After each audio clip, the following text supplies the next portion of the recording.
Ladies and gentlemen, welcome to Turn Right Machine Works. My name is Keith, and we're going to have a fun project in here. I'm going to be taking the K&T and turning it into a 6-inch universal mill. But before we get into that, I wanted to share something. This here's 2 years old or so, and for a couple of years now, I've been wearing Dickies zipper thermal line hoodies, and they're my everyday. As soon as I get up, 6 o'clock in the morning, going out, 4 degrees outside, going out to the chicken coop, and handling things, and coming in the shop and everything else. This is my go-to. I like to have the freedom to move around, and I need that little extra thermal insulation on a sweatshirt to make it work. Now I've progressed from 2 different brands there, but ended up with the Champion hooded sweatshirts, and they're really nice attire. And I've brought up, improving as it's going. Sometimes pulling that thing over your head is a little inconvenient at times. And and this is basically what I wear once I leave. Once I come in here, I want to have just my regular t-shirt and probably a long sleeve, one that's not hanging baggy. I don't want anything that's catching on there. Now today I went down and I picked up some new swag,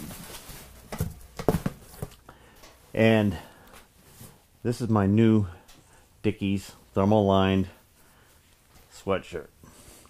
This one happens to be black. I have a blue one as well. Alright, the back logo, this is 100% embroidered, full face back. This is my new logo, and the new logo on the front. Pretty stoked. I've been planning and working on these things since, just before Christmas. And still got the tag on it and everything else.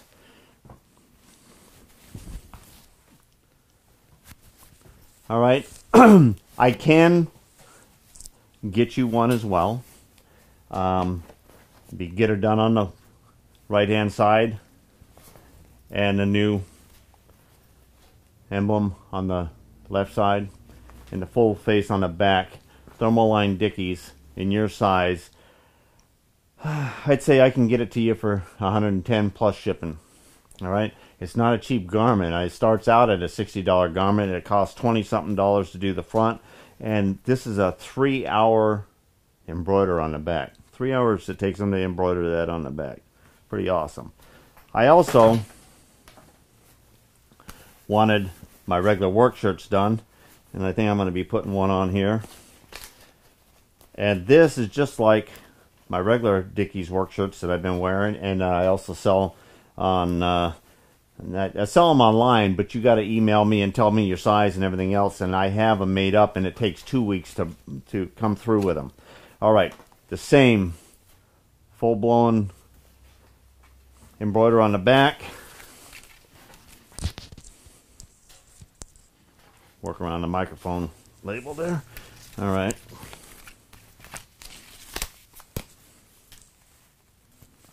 Yeah, we'll cut that in a minute.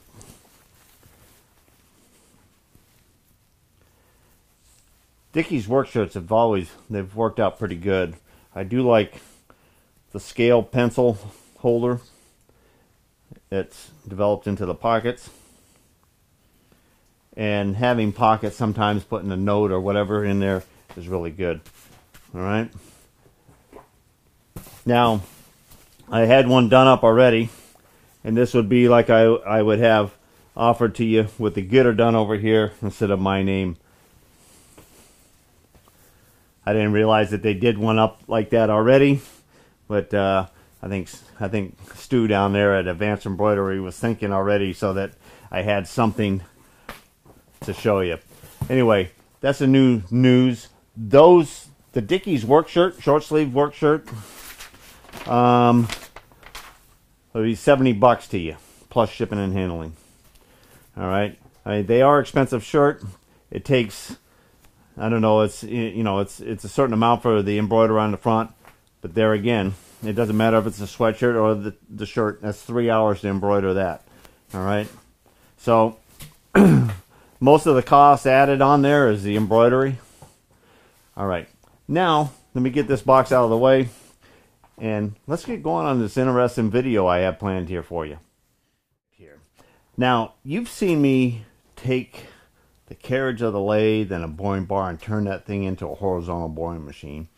And now I'm going to take a holder, tool holder here, and this is for a shell mill, but we're going to put it in here. We're going to give it a little face.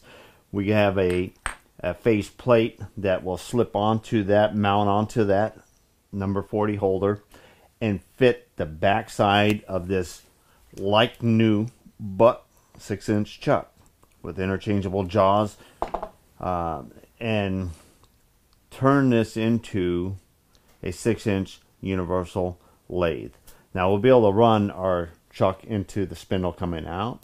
We'll also be able to put our chuck into the universal head and move it all around, and we're going to create a quick change tool block mount so that we have all the ease and all the use of all the tooling that I use on the closing lathe on the K&T 6-inch lathe. Okay, one of the very first things I did, and I'm going to set these two Allen bolts over here and these two T-nuts. We just had to, we came up with these in our collection, and we made these two T-nuts real quick over on the Bridgeport Debbie, and we had a square stock, and all we had to do was mill down two sides so that it would make a T-slot. We tapped them out for the 1/2-inch National Fine. We just didn't have any National Fine T-nuts. We took a piece of cast and we faced it on both sides, and we threaded the center for our same post that we use on the closing lathe, 7/8 14 thread here. Now we could put a tool block down on here, and the height that we'll have for our tool center over the table isn't very much. So we decided to make a riser, and we took a riser. This happened to be a bushing we were going to make for something and never came about. So we'll go ahead and we'll use it for the riser on here. All right, so we're going to slide in our two T-nuts here and position our piece over here. This is interchangeable. We'll be able to move it to any slot. We'll be able to put this anywhere on the table. That's the beauty of this, is making it as universal as possible.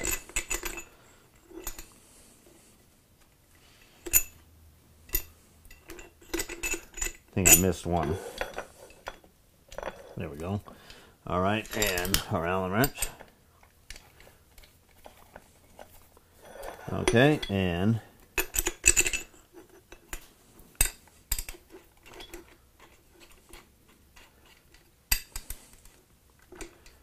there we go. And we're just gonna, we can get the feel of this right here, get a good centering on here.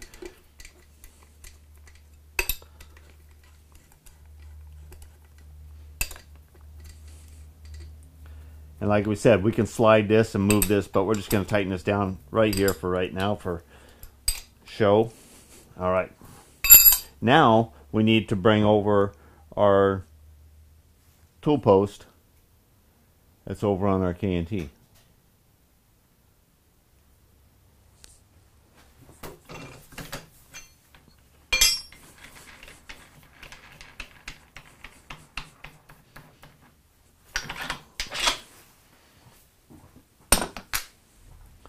So we're just going to unscrew the thread here. This is our backing plate for the chuck. We need to do a little bit of machine work on the arbor before we come over and we finish doing our register on this. Kind of step by step. All right, there we go.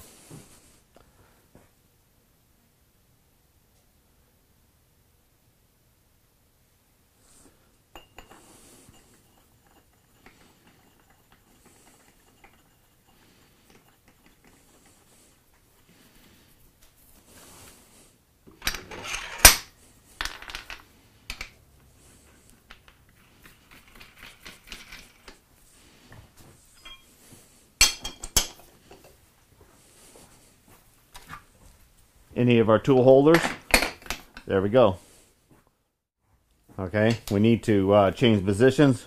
We can swivel this around wherever we want and then tighten it down for our approach. Okay, let's work on our stack up now. And we got the raw spindle here. We've blown it out. We put our adapter or number 40 holder in here. We lightly tighten that up. We're going to put this in neutral so we can spin it.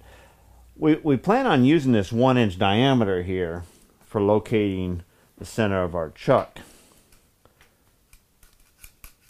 So we're going to put this in a position something like that. And we're going to roll this over because we want to prove or disprove this running true. Okay, it appears to be running true right now.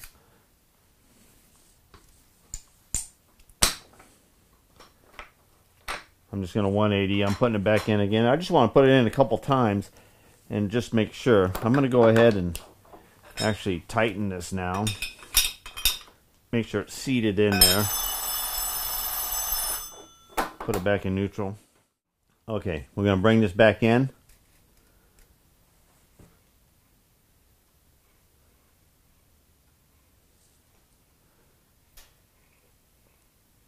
And I'm seeing about 1/1000 run out right there. All right, we want to make sure that the run out is flawed by this part and the machining of this and in relationship to that, and not just something in our bore. So we got to eliminate any questions about the bore or the outside surface of our number 40 taper. This outside. Is there anything on here, or is there anything in here? Well, the only way to really for sure say that is to go ahead and pull off our round blocks here.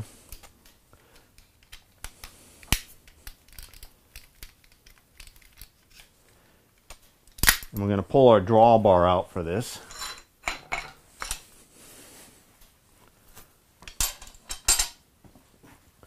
We're going to lightly open this up. There we go. Alright, this is just some 280 lapping compound. Hasn't been opened up ever. So we're going to take a screwdriver and we're going to mix that up before we use it. Okay, we mixed that up. Let's pull off our mag base here. I'm going to stand right here and I'll be able to lap that. Turn on, let's get some speed here. We just want some slow speed. I think I like the other direction. Okay, so I can go ahead and roll it around slowly. Alright, we're just going to lightly coat our arbor here with this compound.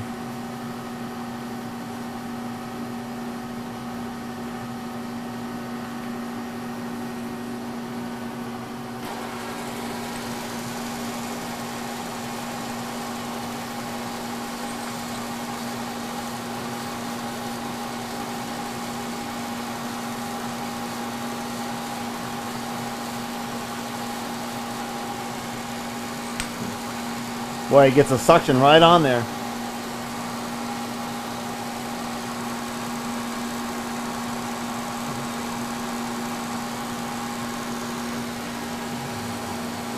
You can feel the little grits in there rolling. Okay.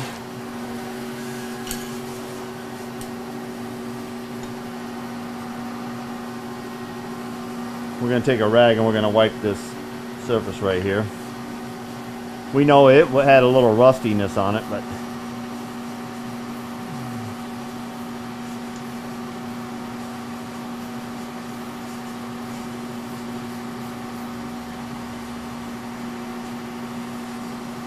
I can see a little tiny high there, a couple little ones there, a couple there. Alright, so there's probably a little idiosyncrasy on this part here.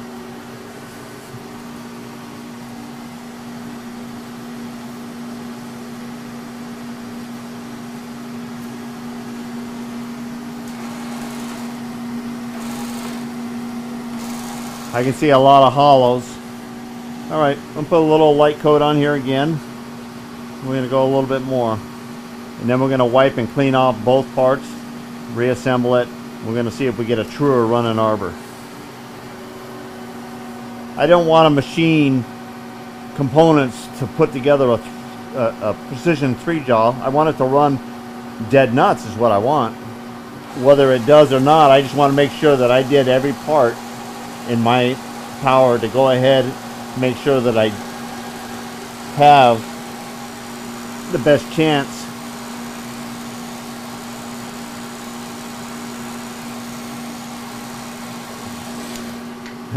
I try to pull it out, but the suction.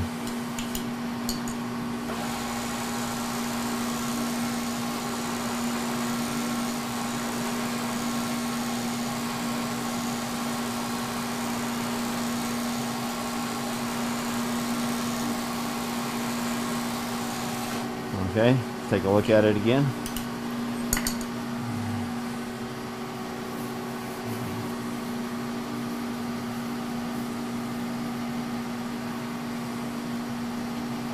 I'm pretty happy with that. I'm getting a pretty good frosting all the way around that. Alright, we're gonna wipe up this, wipe up that. We're gonna clean both of these.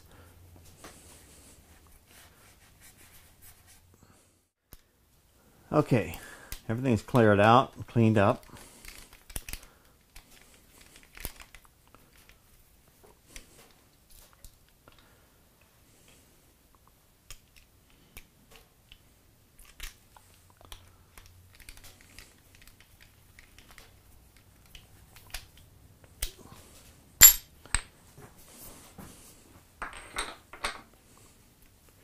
And the drawbar.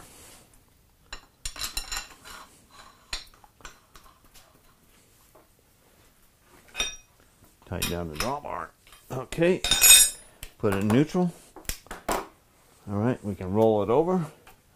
Let's put this back on and see how we're running now.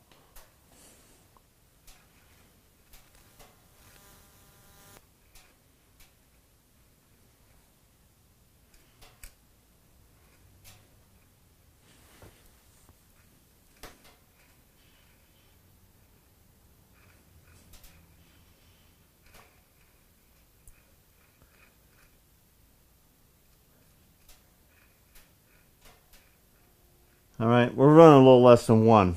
Alright, we're going to accept that. Our chuck is going to be sitting about like that. Now we know that if we make a faceplate to mount on the back of here and all we're going to run it is that shell mill diameter right there, that we're going to be weak. We need to pick up more surface area.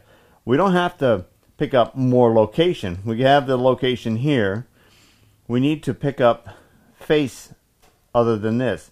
So we're going to come in here with our tooling set up. We might move it over to the T-slot in here so we can get in a little closer.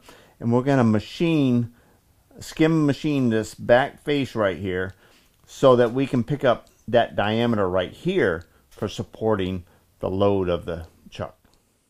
Here we go. We got our compound moved over to our forward gear. We're going to set this out of the way just so we don't cover it with any chips in case we're throwing any. And we're going to put on our tool bit here.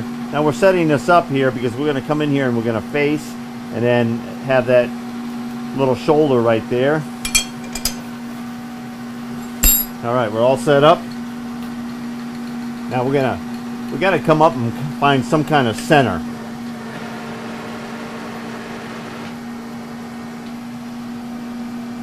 So we're just kind of coming up to where it's eyeballed, looking like we're in center as far as cutting. And that's going to take just a little bit getting used to right there. Now we're looking for our thick scale.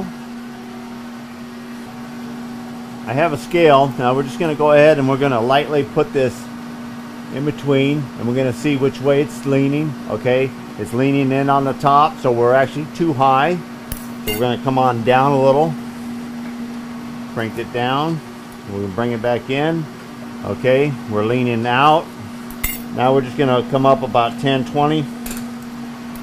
We want to be below surface if anything.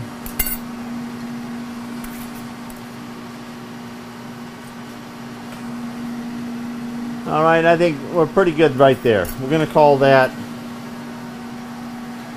workable center. Alright, how fast? We need to go the other direction.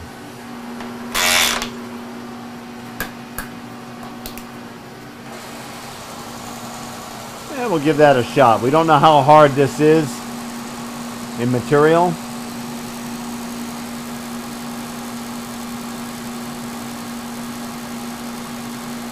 We're going to come in and touch off. Okay, we touched off.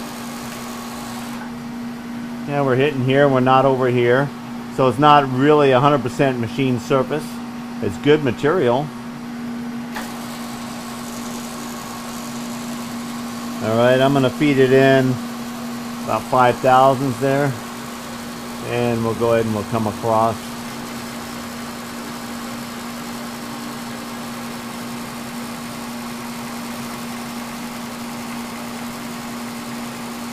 I didn't put no oils on it. That's just regular oils from hands and stuff like that.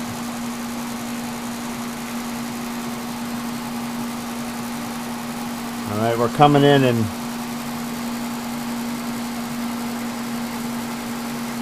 alright, we're going to feed out. We want to come in and touch that diameter. There we go.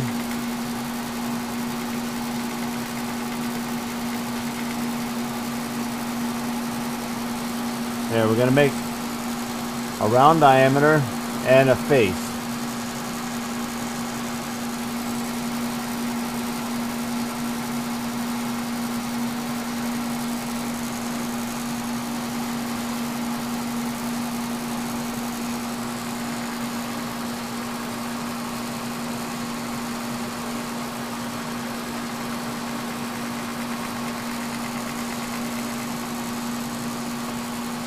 Okay, I'm just going to come back in.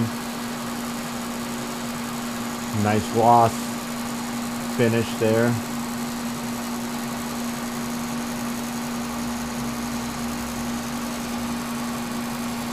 We could put this in auto feed, but we'll be doing that at a later time while we're using this. Okay, awesome. I like that. Okay, we're going to bring in our Noga here. And we're going to set this up so that we're going to set it up on here, facing in. I'm going to put this in neutral because I want to swing it so that we can hit that surface and this surface right here, and then read the depth that we actually have there. Because that depth measurement is going to be, in fact, I'm going to have to grab a pad of paper here because I want to play and draw what we got here. All right. Now we know it's 300. We know it's near 3/8 of an inch. All right. So we're going to go ahead and run it right off the end here. And we got 372 thousandths. Here's a close-up of the inside. We took a slotted for the keys. Alright, we got that diameter there and the inside diameter. We made them all very, very close. We should have, actually, let me just double check that. Because we wouldn't want that to interfere on the press there.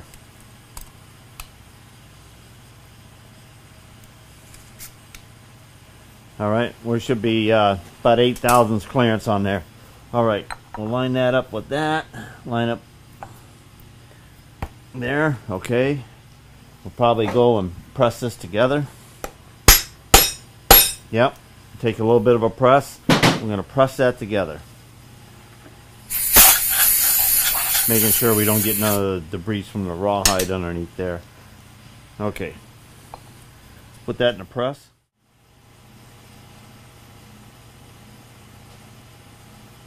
Oh, look at that flat spot. Come on over here. Let's set that over there. Okay. It's not flat there. Alright, let's press that in there.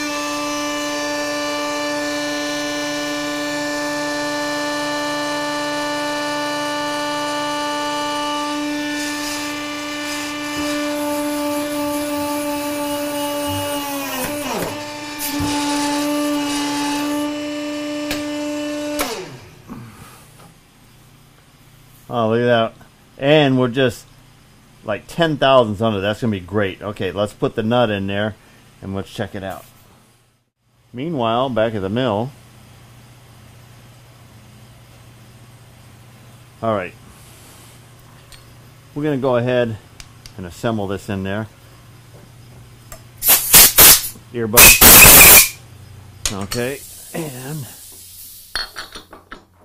alright, let's get the drawbar in there.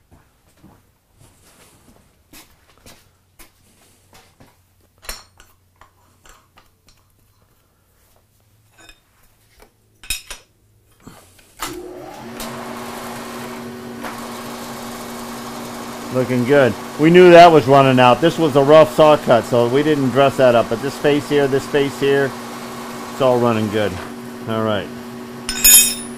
All right, we need to put in our Allen bolt. I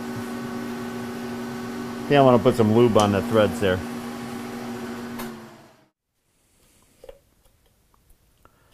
Okay, little never sees.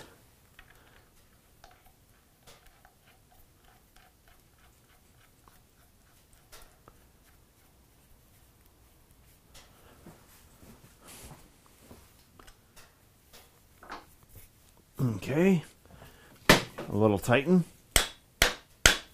All right, we like that. All right, I think we have a substantial faceplate that's mounted there, which is going to be great. Now, we're going to go ahead and turn it to fit this chuck. So we got some off the diameter. We're going to take some off of the thickness. We can let that absorb a little bit into there and get rid of some of the weight. All right, because we would like to make this as light as possible as well. Okay, let's get our, I think we're good on our compound and everything else. Everything was set up for 0 already. We'll bring everything back here from the lathe. Post, block.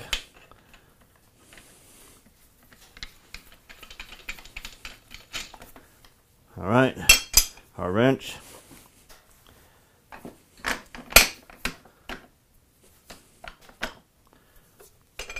All right, we're set up there. We're pretty well square. All right, let's jack some speed into this thing.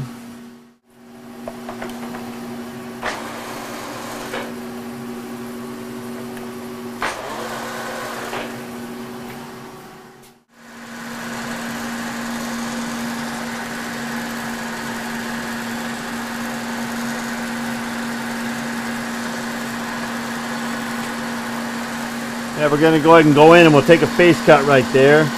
Let's see, we're 1/2 inch per revolution. Go in and touch. There we go.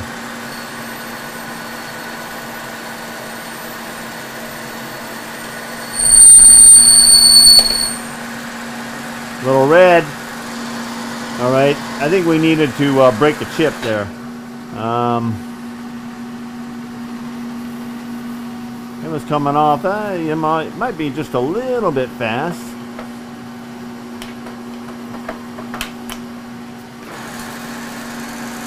All right, we have enough chip. Let's go ahead and let's crank this up to about 1 inch per minute. Let's see how that does.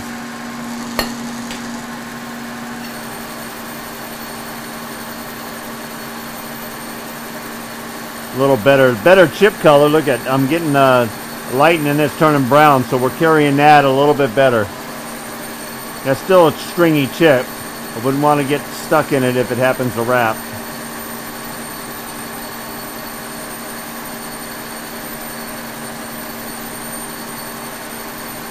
We'll let that finish going across there.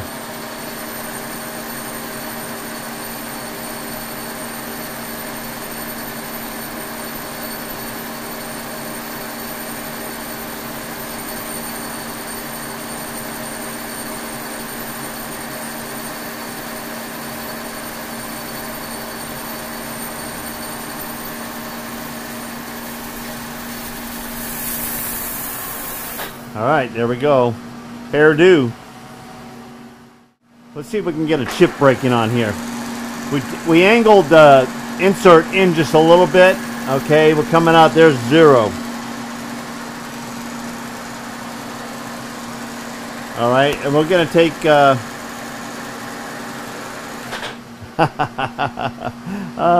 we probably ought to measure our outside diameter. We want about, it's gonna be a 6. Okay, we got plenty. We're gonna probably jack in. Let's jack in. There's 20, 40, 60, 80,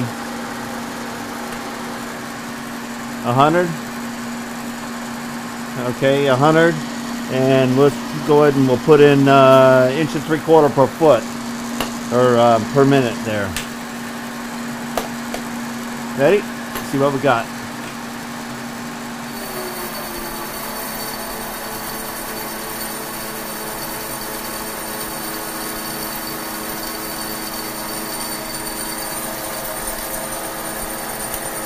That's got a pretty good chip load right there.